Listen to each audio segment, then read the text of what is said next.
Is it weird to feel bad for the villains? Well, Go-Go Loser Ranger certainly has me feeling some type of way about being a villain. So 13 years ago in Go-Go Loser Ranger, apparently these aliens came down to start some beef with humanity, and, well, the Rangers obviously weren't cool about that. You know, they're here to save the day. So every single weekend, I believe they said weekend, they have an epic battle in this huge stadium to decide the fate of humanity, in a sense. And this anime does a really good job, I would say, with the whole atmosphere and presence of things, where it's like, oh my god, the villains are here. Like, it doesn't necessarily feel like the end of the world, but at the same time it low-key does, with, well, I mean, how they kind of show it, at least in the first few minutes. It really had me feeling kind of weird about it, because, you know, low-key, they're doing quite an impressive job making it seem like, oh, okay, maybe these monsters do mean business, maybe they, you know, are gonna, like, mess up, the Rangers and everything, you know, because it is called Go-Go Loser Ranger, so that made me low-key think, are, like, the Rangers gonna get messed up here in the first episode? They have this whole event and whatnot, you know, going good for them, but maybe they get, like, one-shotted all of a sudden, like, you know, and then bam, dude, be like, the end of the world starts happening, or some crap like that. What actually is going on is that they made an agreement with these immortal sand monsters, I want to say, because they kind of, like, disappear and whatnot, and at the very end of the episode, it looked like the guy was forming from sand, and they have a deal because, well, the Rangers actually took out their leaders 13 years ago. When they showed up, they actually got absolutely destroyed, so now they're just left alive. And I believe the main character, who is actually the villain, did say that they are basically immortal. It's just that they have nobody strong enough to take down these Rangers, you know, to fight against them. So they made an agreement to, like, I guess, let them live in a sense, or leave them alone if they just put on this whole charade every single weekend. I'm not saying it's good for the villains to want to destroy humanity. I'm not saying it's okay. I'm not saying it's a good thing. But when you see it through, I believe D is the main character out of all these little, like, you know, henchmen looking mother truckers, I honestly didn't think, like, these guys would be the main character at all. You know, they just look like random freaking fodder, and they kind of are, because, you know, they are, not able to do anything so far. And they've pretty much given up the fact that, hey man, this is our lives now, this is what it's going to be like. We're just allowed to exist, and we show up every weekend to get our butts kicked and, you know, rinse and repeat. And, well, it's a little bit sad too, because that's just your whole existence, you know what I mean? If you really think about it, it's just, hey man, we're here just to put on a show for these Rangers, for the keepers, and that's it, dude. That's it. You're allowed to live, but only to be used as amusement. And a lot of them are cool with it now. They're like, you know what, man, we're just gonna make the best of it. We're just gonna think of some cool ideas to, you know, put on the show. And actually, some of the kids actually like, you know, the villains and stuff. You know, some kids are like that. And, like, one of them actually even said that, hey, you know what, it actually felt pretty good when they were being rooted for, so that gives them a little bit of hope too. So I'm like, okay, at least they're finding some solace, I believe the word is, or happiness in it. You know what I mean?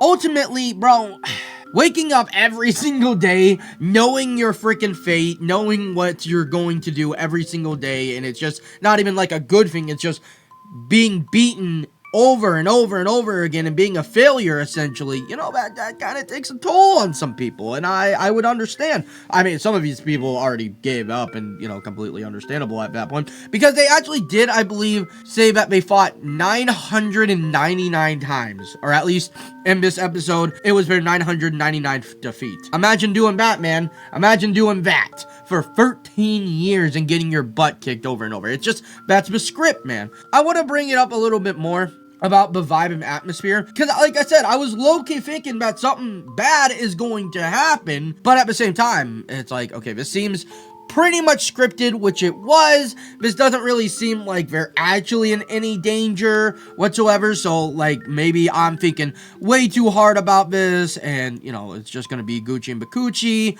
but when our main character, I think it's D, right? Kind of took the attack and didn't go back to their ship. He's like, nah, bro, I'm tired of this crap, dude. I am tired of being defeated, and this is what my life is about, bro. Like, I might be the villain, but I'm done with this crap, man. I'm done with this crap. He still has some fire in his eyes, some fire in his heart, because he's talking about with his, fellow species people that he wants to have world domination because that's what they came here to do.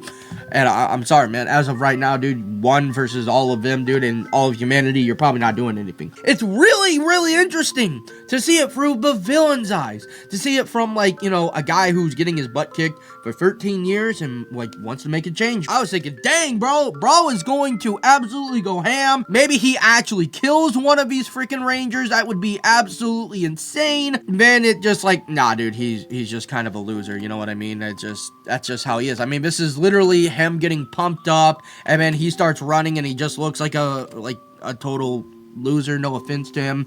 So, that's just the harsh reality of it. But the end of it is what was truly interesting, because after getting defeated, ultimately, he comes here to, well, somewhere outside the stadium, and I was like, what the heck is this guy? Because he can actually transform. So he actually can transform into a human, which was actually the dude that we saw at the beginning of the episode, looking at the flyers, and now it makes more sense. I was like, oh, okay, dude. I was like wondering who this guy is and whatnot, man. And then he got inspired to go up and, well, I guess, see the Rangers, which he actually did go and fight the Rangers. Anyways, he now has a dream to defeat the Rangers. So I guess that's why it's called Go Loser Ranger. Now, I mean, I could be totally stupid, but to me it sounds like this guy is the loser and he's trying to become a ranger to, well, ultimately defeat the Rangers. We're seeing it from the villain's perspective. This chick seems a little bit sus, by the way. I don't really know what she's all on about. Like, she's